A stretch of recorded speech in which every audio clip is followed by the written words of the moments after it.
field goals. In your opinion, what do you think has to be putting up this week to have a little bit more success ending up in the end zone rather than going to field goals?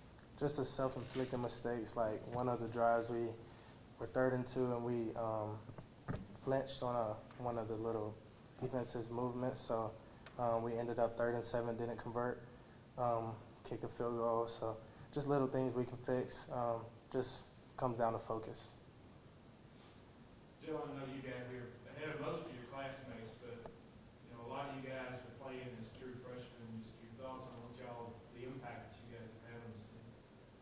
It's amazing just seeing all my boys as freshmen just making plays.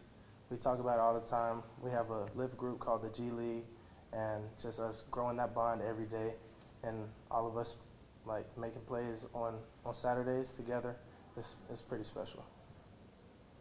The last 2 weeks, you guys got a lot more production from your running back. So, just as a quarterback, how does that help you and just make your life easier? Getting that type of production from the backfield. The running backs and up front, the O-line have been playing amazing. Just establishing the run game, being able to control the tempo, control the time, and just being able to run the ball and set up the play-action pass, I think has been amazing throughout the last 2 weeks, so we got to keep it up. Speaking of O-line, how much has it helped you, having an experienced center like Jacob helping you with your development and everything like that? Jacob, he makes sure that everybody's right. He's the leader. Everybody looks at him, and everybody's confident in him. He's confident in himself. He's confident in the people around him, and he just brings that level of leadership and confidence to the offense.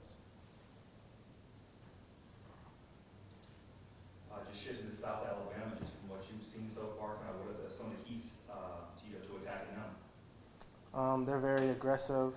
They have 10 returning starters on defense, so they're very mature and experienced. So we'll just have to hone into our details throughout the week and just really focus on ourselves. Jaylen, for you, where do you think you've improved the most from start one to where you are now? And then what do you think still needs the most improvement from you?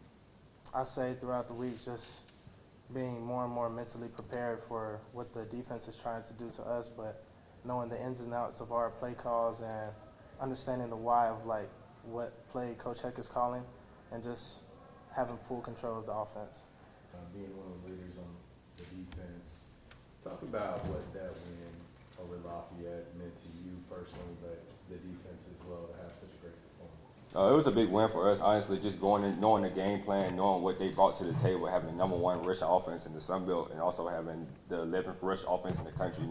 That presents a big toll, but we feel like we have a great run-stopping defense, and the math, and we had only 64 yards rushing. We held them to their lowest rushing of the season, so it was just very impressive on that part. It was big for us. It was definitely a great confidence booster, most definitely.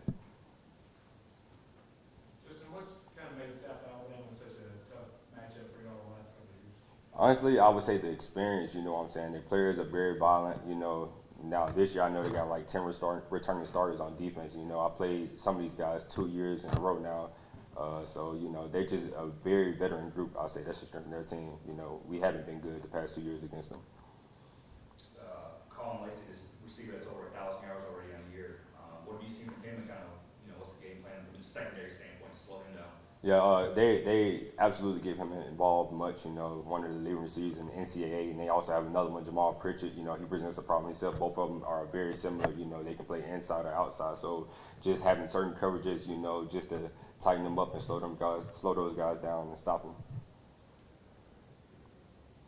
No, it's another opportunity for you to go play in your home state again. How excited are you for that aspect of Saturday's game too? Yeah, it's always exciting, just like the Troy game was. Have your family hitting you up all week talking about can get me to the game. So it's just getting tickets from my other teammates and dispersing them out to my family. It's a big deal for me just to be back in my home state. See some old friends and see some family I haven't seen in years. Justin, just looking at this team, at your team, 15 true freshmen have played. Obviously, some of them have played huge roles. Just your thoughts on the impact that these guys have had on your season. It was just so impressive, I tried to get around those guys as much as possible, even during the recruiting process, just to mentor those guys. You know, it's just honestly, truly a blessing to me to see that the hard work really played off. Like, they made my job easy leading them. Like, how they just came to work every day. They just have the desire to work, you know what I'm saying? They don't do no complaining. They're competitive. And that's all you can ask for as a leader. You can handle the rest, you know, just giving my advice for what I did as a freshman. Now, I feel like that's really paying off because it is a lot of them playing in some pivotal roles for us, and they're playing winning football. Just the defense seems like each week you guys are getting faster and just playing better ball. So just as a veteran, what do you see? Like, why has the unit been able to, like I said, steadily improve as the season's gone on? We truly love each other, and I feel like you can see that in the way we run to the ball. You know, we know our strengths, we know our weaknesses, but just, having that true connection together. And then I feel like, honestly, is the growing pains of the past years, just knowing about what happened in the past. I always say don't never waste a failure. So just knowing what we did wrong in the past, and I feel like we really fixed those over the past couple of years, and now I feel like we really getting the fruits of our labors. What are your thoughts on being one win away from bowl eligibility? Oh yeah, it's exciting. It's an exciting feeling. Especially how the season started off. It's exciting to know that that's a reality now. We worked hard for that. That's always been in the back of our minds. Even though how we started 0-2, that's always been a thought. We knew our season wasn't over then, and now we got a chance to prove it. We got 3 more games to get there.